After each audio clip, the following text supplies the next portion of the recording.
kapuso ang maghahatid po ng lagay ng panahon ngayong gabi. Ang weather presenter ng GMA Integrated News Weather Center na si Amor La Rosa. Good evening sa iyo, Amor. Kamusta na kaya ang sitwasyon dyan sa Quezon Avenue sa Quezon City?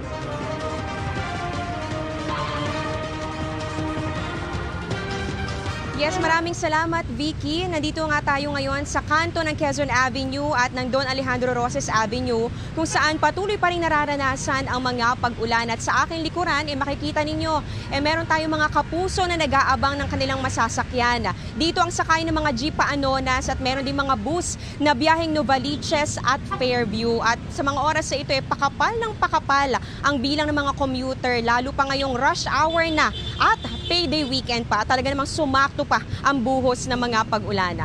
Mga kapuso, ang mga pag-ulang nararanasan ngayon sa ilang bahagi ng Metro Manila ay dulot pa rin ng hanging habagat na pinalalakas ng Bagyong Dodong.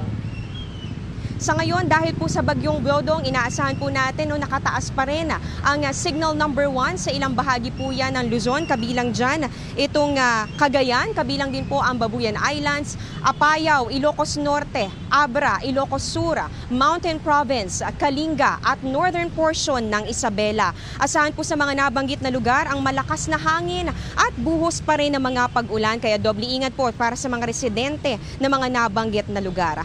Alas 3 na madaling araw kanina nang maglandfall ang Bagyong Dodong, dyan po yan sa Dinapigue, Isabela.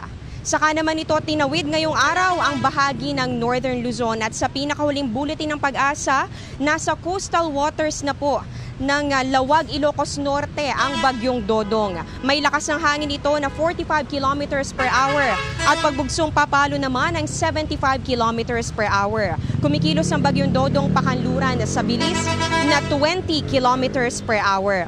Sa forecast track ng Pag-asa, kung hindi magbago ang bilis at direksyon ng bagyo, posibleng lumabas na po yan ng Philippine Area of Responsibility bukas ng gabi o kaya naman ay sa linggo ng umaga.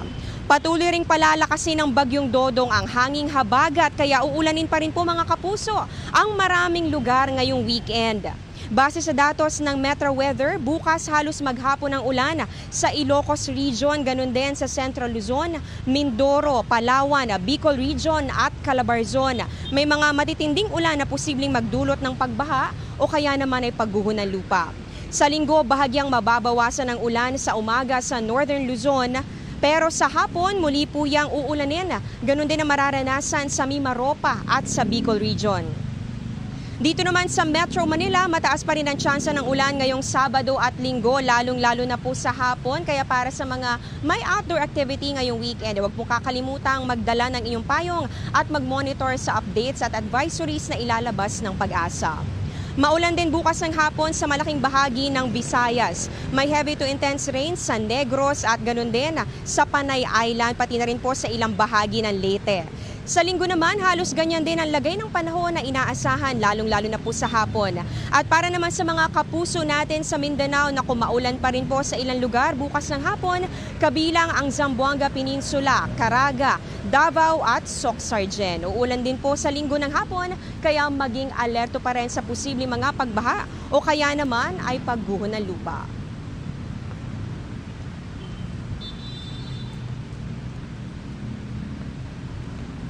Maraming salamat sa iyo. Sa mga oras sa ito, meron pa rin tayong nararanasang mga pag-ulan.